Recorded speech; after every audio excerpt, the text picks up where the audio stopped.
via something the Lord gave me the other night. I had a situation where, I didn't think turned out quite fair for me. And then I heard the indistinguishable voice when you're in the things of God and you start to discern God's voice. I heard almost him say, I'll deal with them in their dreams. And I almost told it to the person that if I had been my friend, Apostle David E. Taylor, he would have said, God's going to come see you tonight in your dreams. But I got a revelation from it, and believe it or not, there is considerable Bible for troubling dreams. It's not an obscure theory, but this is what the Lord led me to write. I wrote, some have wronged you. You think that they've gotten away. However, God is oftentimes defending your case and your cause in the dreams of those who wronged you. God won't allow them to change the channel in their dreams. At times, all they'll be able to see is you.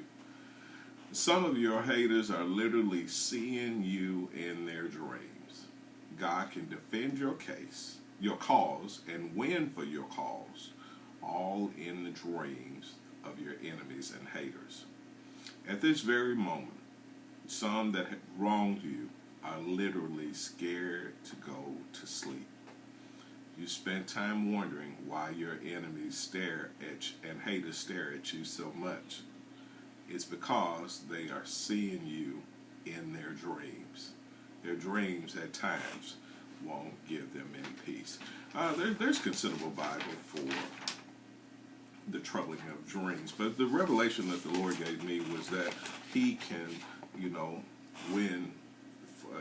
He can win for your cause, or He can fight your battles, all while your enemies are sound asleep. Sometimes He can send things. He can send dreams. He can send revelations to them, and hey, it may turn their heart. I believe that God gives dreams sometimes as a portent of things to come, that so they can make an adjustment, or they can make the right decision, or that which would keep them from destruction, or that which would keep them from penalty. And so, I'm not saying that God's coming to be a boogeyman in someone's dream, or nor am I talking about nightmares, but God can win your battle all in the dreams of your enemies. There's one passage of scripture, Psalm 127, verse 2. It said, it is vain for you to rise up early, to sit up late, to eat the bread of sorrows, for He gives His beloved sleep. I said this passage of scripture is basically saying that one of God's gifts to those that He loves is sleep. So I have to believe that the inverse is a possibility, that there are those who don't have sleep because they don't love God. How about this passage of scripture from Daniel 2 and 1? It reads as follows. Now in the second year of the reign of Nebuchadnezzar, Nebuchadnezzar had dreams, and his spirit was troubled, and his sleep left him. Yeah, folks, they may have more money than you. They may seem higher up on the social chart. They may, hang out with the creme de la creme, but God may have them where they can't even sleep. It doesn't matter the income level. It doesn't matter the amount of prestige. God may have stripped them from sleep. They're thinking that they've gotten away. And you're quoting that scripture to yourself, fret not thyself because of evildoers, for they'll soon be cut down. And soon may never seem to come your way, but you don't know what type of battle that God is fighting on your behalf, all while your enemies are sound asleep. They may, God is fighting your battles, that God, it's not your battle, it's the Lord's. And the Lord knows how to deal with people. God can come sometimes in a dream or portent or to someone that has wronged you, that God may turn their hearts, or God may change their course, all in their dreams. You can't get away from your dream. You can be a Memphian and move to Birmingham. You're still going to go to sleep. You can be in Texas. You can be in Maine. You can be in Brazil. You can be in China. Wherever you go, you're going to take sleep with you.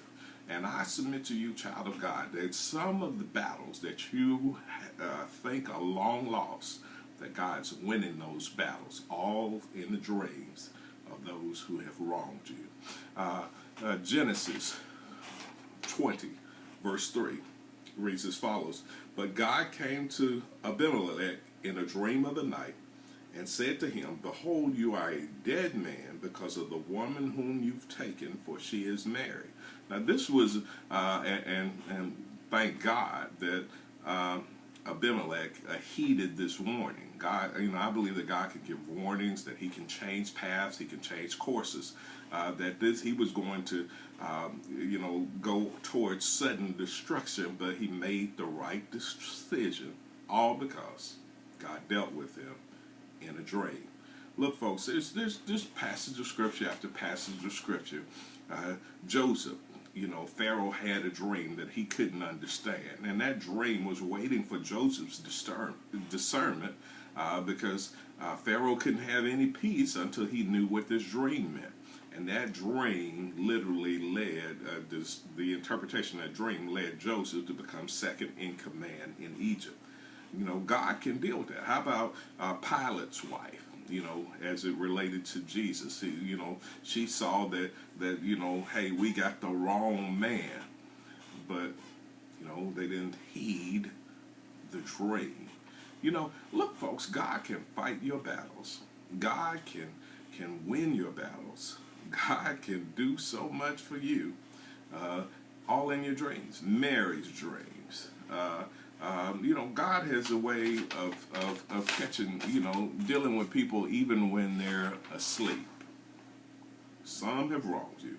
You thought they've gotten away. However, oftentimes God is fighting your battles. God is waging a war.